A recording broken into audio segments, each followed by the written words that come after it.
Viva Voz, com Vera Magalhães.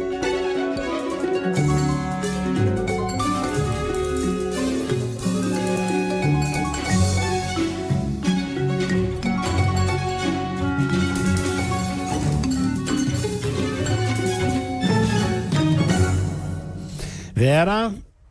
Oi, Sardenberg. Boa tarde para você, para Cássia, para quem nos ouve e nos assiste. Boa tarde, Vera. Bom, Vera, e o PIB, hein? Saiu o PIB hoje cedo, tem já comentários do Haddad, o presidente Lula passou rapidamente pelo assunto e qual todo o impacto político que a gente tem em torno desse número? Era um resultado já esperado, essa desaceleração que houve no terceiro trimestre, né, Sardenberg? Era esperado até um pouco mais, então ficou dentro da mediana com uma melhor classificação do que se esperava. Se esperava até uma pequena queda frente ao segundo trimestre. Então, ele foi de 0,2 frente ao trimestre imediatamente anterior, mas um aumento de 2% em relação ao terceiro tri de 2022. O que o governo está perseguindo, né? E aí fica muito claro, tanto nas declarações do Haddad quanto da Simone Tebet, eles estão com o número mágico do crescimento de 3% do PIB nesse ano, que é a narrativa de que o Brasil teria um crescimento mais robusto do que o dos últimos anos e totalmente acima das expectativas iniciais, que eram muito pessimistas em relação ao governo Lula. Então, o Haddad está muito frisando essa questão dos 3%, que vai ser 3%, que vai ser mais de 3%. A Simone também não tem como ser menos de 3%. Mas a expectativa do mercado é um pouco inferior, 2,84, e a do Banco Central ligeiramente inferior, 2,9.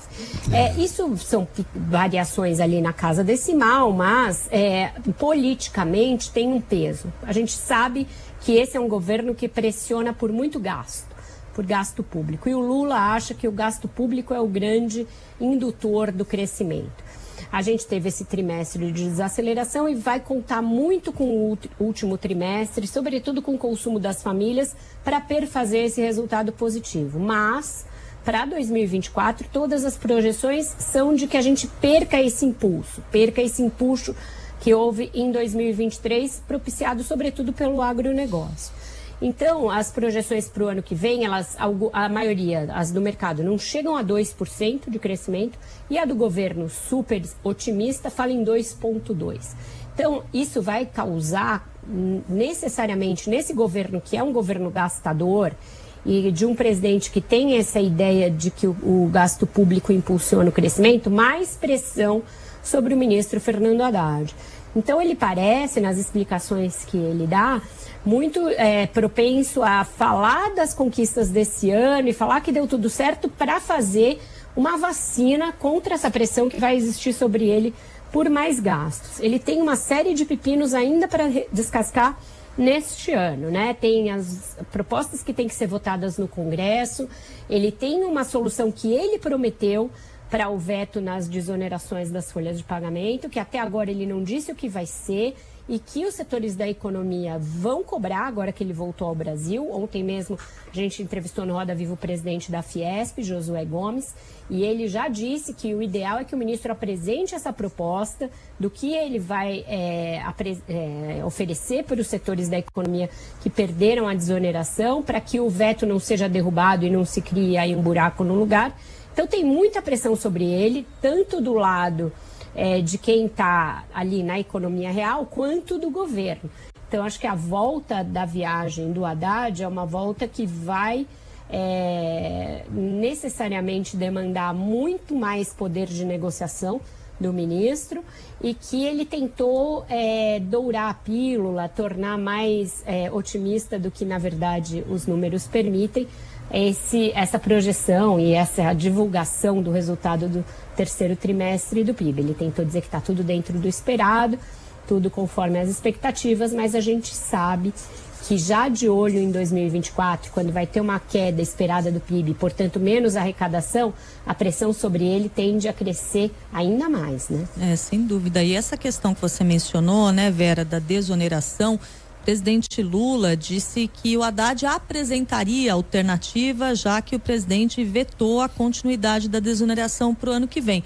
Só que hoje já é dia 5 de dezembro e o que os empresários reclamam é que não dá para ter segurança jurídica, né? Tá todo mundo planejando o ano que vem e não sabe como vai ser porque essas medidas não foram apresentadas e tá acabando o prazo, né?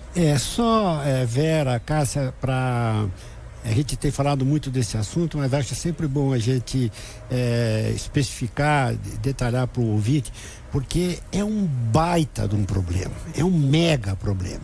Porque isso aí é o seguinte, a regra até o final do ano, voltando, a regra até o final do ano é que 17 setores da economia brasileira, construção civil, indústria, etc., esses setores não pagam os 20% sobre a folha de salário como contribuição previdenciária.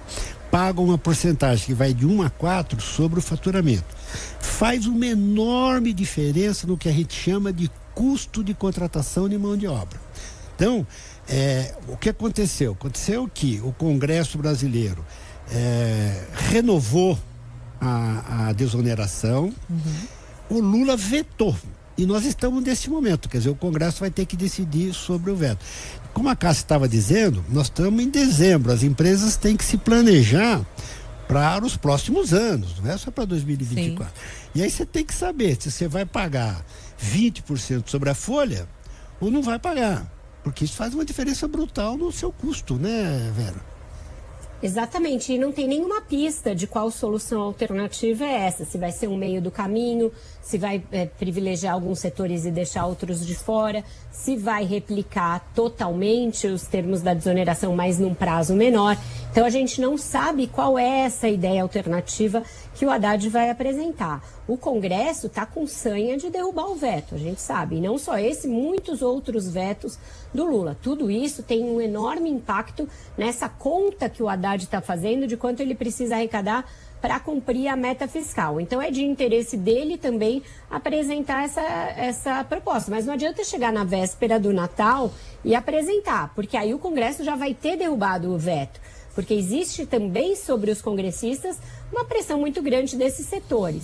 Se o governo está festejando como um dos seus principais dados deste ano o aumento do emprego, a menor taxa de desemprego em muitos anos, esse é um dado que implode essa variável. E para o ano que vem se pode esperar demissões caso uma saída não seja dada. Então, o ministro está entre a cruz e a caldeirinha, tem que apresentar essa saída, mas está demorando. Ele foi nessa viagem, uma viagem longa, com o presidente ao exterior, sendo que a gente tem essas premências todas da pauta econômica, e vai realmente ficando muito em cima para que seja apresentada essa saída. A análise dos vetos deverá ser no mais tardar na semana que vem. Tem outros muito candentes, muito perigosos, mas ele tem de se pronunciar antes do Congresso se debruçar sobre os vetos.